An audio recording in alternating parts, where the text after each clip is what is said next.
Hello viewers and students, this is Dr. Kashinath Neharkar and I welcome you in my YouTube channel at lecture series on property laws. Friends, in this lecture we are going to discuss what is concept of property. Friends, the property is very important for everybody and we know what is the role of property in the life of human being. It helped the development of human being, so it is a very essential part of life of human being. So we must know what is the concept of property. In this lecture we are going to discuss this. Friends, firstly we must understand what is concept of property. We are not going to discuss all those theories relating to property, how the concept of property came into existence, because for that purpose we must see what is the history of property. But here we are just going to understand, or we just try to understand what is concept of property, because there are many theories like natural theory of property, then historical theory of property, theory of labor, etc. These theories differently deals with the concept of property, and it provides that how the concept of property came into existence. If it is necessary, we will discuss all the properties, theories relating to properties laterwards, but now we must see that is the thing, or what is that thing that can be called as a property. So when a thing can be called as a property, see, generally we must understand what is the term property. This term is derived from Latin term proprietate and the French term that is proprius, and meaning of these both terms means things owned. When thing is owned by somebody, generally it is considered as property of that person. See, it means anything or the matter having value and which can be convertible into the money, such thing is called as property of that person. So friends, when a person owns a thing which have a particular value, and when he owns that thing exclusively, then that thing is called as property of that person. Friends, so the property is nothing but a bundle of rights available over the things, and this bundle of rights are like right to possess that thing, right to use that thing, right to enjoy that thing, right to dispose the thing also. Friends, the property can be defined as unrestricted and exclusive right to use the thing which is owned by the person. So as a legal concept, we must understand the concept of property as a sum of bundles. In the case of tangible lands, these bundle of rights include right of possession, right of enjoyment, right to retain, right to align it. See, these are the rights and they are themselves very wide in nature. So when a person enjoy such a bundle of right over a particular thing under exclusive ownership, then that thing is called as a property of that person. So friends, therefore the property or the property rights consist in free use, enjoyment and disposition of by person of his acquisitions Friends, so in brief we can say that the property is nothing but when a person exclusively owns a thing, the thing which have value, the value of which can be convertible into money, and when he enjoy exclusive rights over that thing, then that thing is called as a property of that person, and that person can enjoy bundle of rights over that thing. Such rights are like right to ownership, right to possession, right to enjoy, right to exclude other person from interfering in his enjoyment, etc. Now we must see what is the ancient view on concept of property. See, in ancient time, the concept of property was defined in a wider sense. The philosophers, the jurists at that time, they tried to define it in a wider sense. We must see how they try to define it in a wider sense. Say, at that time, the property was defined to include all rights, all legal rights possessed by a person. So, accordingly, the man's property was considered that which was his in-law. So, regarding that, we must see what some important definitions. How the property was defined in a wider sense. According to Blackstone, who is very renowned jurist, according to him, a master has a property in his servant and father has in his children. See, and we can understand what is the scope of uh, property right of the owner here. Master has a property in his servant, means whether he can dispose his property, whether master can sell the property. Or in earlier days, the owner, the persons used to own slaves, etc. This was the concept of property at that time. Then father has property in his son, so whether uh, father can sell his children, father can dispose his children. So but at that time this was there. Then we must see the next definition, which is provided by Hobbes.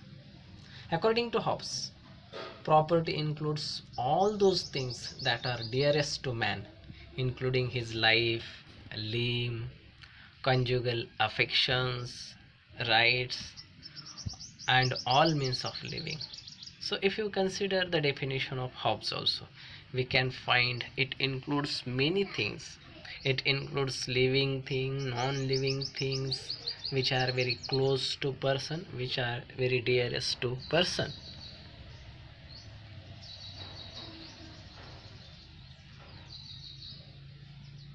See, so if we accept the definition of Hobbes, then somebody can say that man may sell his life, man may sell his any part of body, or even he may sell his kidney, etc. But at, even though it was interpreted at that time that the man has a property in his life, limb, etc., even the conjugal affections, rights, they were also considered as a property of that person. But and this was defined in very wide sense. In current condition we cannot accept it. Then we must say what is the definition of Locke. According to Locke, every man has a property in his own person. Say this is also very wide definition.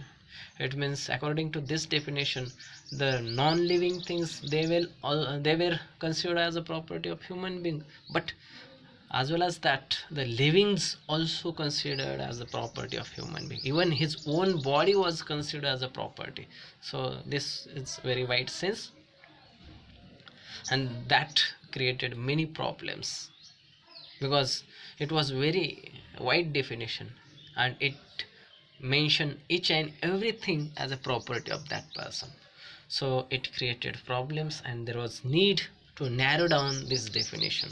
And with the development of human being, with the development of civilization, the definition of property was made in very narrow sense. It was interpreted in a narrow sense because it was need to narrow down the definition, so it created problems.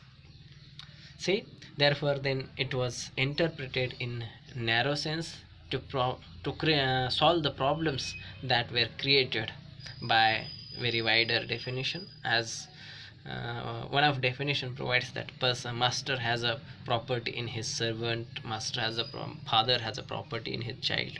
So in, and as we know, when a concept of property is discussed, we know when a person enjoy a bundle of right over a particular thing, then that thing can be called as a property. And this bundle of right includes right to own, right of possession, right to enjoy, and right to dispose also. So if somebody tries to exercise this right of dispose to his children, to servant, etc., this will be against law, this will be against the policy of uh, well-being of human being.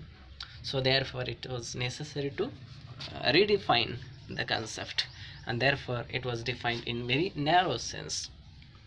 According to this new sense, narrow sense, the property of man was defined to include only proprietary rights over the things owned, and it does not include any personal rights which are concerned with life, limb, liberty, reputation. So now the new definition is provided to solve the problems that were created because of wide definition of property. And so according to this new definition, the person has only proprietary rights over things which are non-living, the things which are different from person, his personal characteristics, etc., life, limb, etc. Therefore now with this new definition, person, his life, limb, his relation, etc., these are excluded from the definition, and only material things that can be owned are considered as the property of person. Then therefore in brief we can define the term property as tangible material things such as a land, house, right that can be exercised on material things such as right to enjoy, right to sell, right to make gift of things, etc., are considered as a property of person, and it includes some rights or intangible rights also. For example, right to recover a debt, right to trademark, right to copyright, etc. So in short or in brief, we can understand that when a person owns a particular thing exclusively and he can exercise bundle of right over a particular thing, then that thing is called as property of that person. Now we must see what are the essentials or characteristics of property. The first essential or the characteristic of property is it is a relation between thing and owner and possessor of thing. See, the property is nothing but it is the relationship which is acknowledged by legal system of that particular state, nation, and that shows what the rights that are available to owner over that thing. Then second essential is the property is nothing but the proprietary right of owner over material and immaterial things. So when a person enjoy some proprietary rights over things that he has owned, such rights are called as his proprietary rights, as proprietary rights. Such rights includes a bundle of rights over the thing, and this bundle of rights are right to own. This right is related to ownership of that thing. The second right is a right to possess. then right to use that thing exclusively, right to exclude others, it means nobody can illegally interfere with your right of enjoyment, etc. Then right to dispose the property, the owner has all rights to sell that property, to lease, to mortgage, or whatever the ways through which it can be disposed. So last characteristic of concept of property is it denotes power of person to do something with the things that are owned by him. So friends, these are the essentials. So in brief, we must understand that property is nothing but the thing owned by the person, and when he exercises bundle of rights over that thing exclusively, like right of ownership, possession, enjoyment, exclusion, disposal, then that thing is called as a property, or that is the concept of property. Friends, apart from that, you must remember that property right is nothing but the right which is recognized by law to own a particular thing or to exercise bundle of rights over a particular things. So friends, if you liked this video, please like it, share it with your friends, and do not forget to subscribe my channel. Thank you friends.